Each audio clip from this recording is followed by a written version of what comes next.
Welcome back to our channel. So இன்னைக்கு April 20 Ghilli movie rerelease பண்ணியிருந்தாங்க. அது நான் தேட்டரில் போய் ஆல்ரெடி பார்த்துட்டு வந்துட்டேன். வேறு லெவல் வைப்புங்க. ஒரு ஃபஸ்ட் ஷோ மூவி ரிலீஸ் ஆனால் அதுக்கு எந்த அளவுக்கு ஒரு ரெஸ்பான்ஸ் செலிப்ரேஷன்ஸ்லாம் இருக்குமோ அதே மாதிரி 20 years கழிச்சு ஒரு மூவி ரீரிலீஸ் பண்ணியிருக்காங்க. அதே மாதிரி செலிப்ரேஷன் அண்ட் ரெஸ்பான்ஸ்லாம் இருந்துச்சு. எனக்கு தமிழ் சினிமாவில் ரொம்ப பிடிச்ச 2 மூவினா ஒன்று படையப்பா, இன்னொன்று வந்து கில்லி. இந்த 2 படத்தையும் நான் வந்து தேட்டரில் பார்க்கலையேன்னு சொல்லிட்டு ஒரு ஃபீலிங் இருந்துகிட்டே இருந்துச்சு. பட் கில்லி வந்து இப்போ ரீரிலீஸ் பண்ணியிருக்காங்கன்றதுனால தேட்டரில் போய் விட்னஸ் பண்ணியே ஆகணுன்றதுக்காக 1 week முன்னாடி டிக்கெட்லாம் புக் பண்ணி இன்னைக்கு போய் பார்த்துட்டு வந்துட்டேன். அந்த தேட்டர் ரெஸ்பான்ஸ் அண்ட் செலிப்ரேஷன்லாம் எப்படி இருக்குன்னு இந்த வீடியோல பாருங்க. ஹோப்ஃபுல்லி இந்த வீடியோக்கு எந்த காப்பிரைட் ஸ்ட்ரைக்கும் வராதுன்னு நினைக்கிறேன். ஏன்னா 20 years கழிச்சு ரிலீஸ் ஆன மூவி. ஹோப்ஃபுல்லி காப்பிரைட் ஸ்ட்ரைக் கொடுக்க மாட்டாங்கன்னு நம்பி எல்லா கிளிப்பையும் அப்படியே போடுறேன். நடுவில் 2 டைம் வந்து விசில் போட சாங் மட்டும் போட்டிருந்தாங்க. அது மட்டும் நான் சாங் இல்லாமல் வெறும் அந்த விஷுவல்ஸ் மட்டும் உங்களுக்கு போட்டு காட்டுறேன். ஸோ பார்த்து என்ஜாய் பண்ணுங்கள்.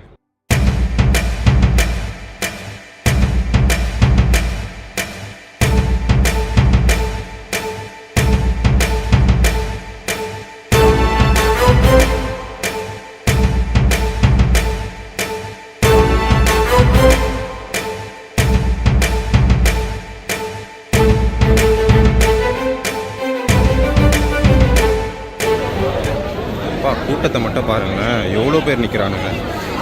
ஏதோ ஃபஸ்ட் ஷோக்கு நிற்கிற மாதிரி இவ்வளோ பேர் நிற்கிறாங்க.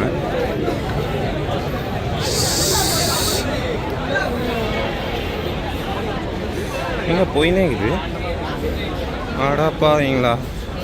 நான் எப்போ நின்று எப்போ டிக்கெட்டு வாங்கி அப்பா இவ்வளோ தூரம் நிற்குது. வழியாக திறந்துட்டாங்கன்னு நினைக்கிறேன். எப்பா அடிச்சுக்கிறானுங்களா.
I love you.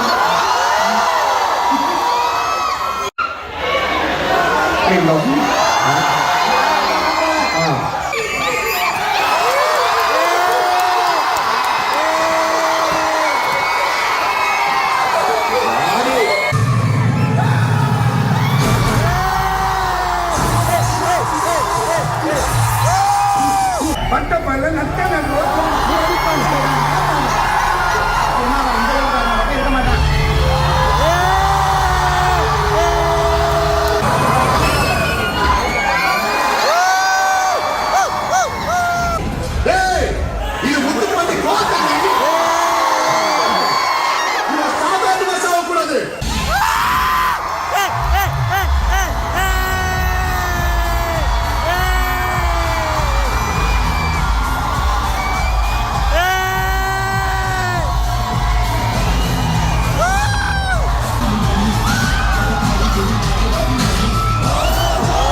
Once more. once more, once more, once more, once more, once more, once more, once more, once more, once more. எப்படி இருந்தா நெருப்பு மாதிரி அதெல்லாம் நீ சொல்லக்கூடாது.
எனக்கு காரப்பொடி சாப்பிடணும் போல இருக்கு.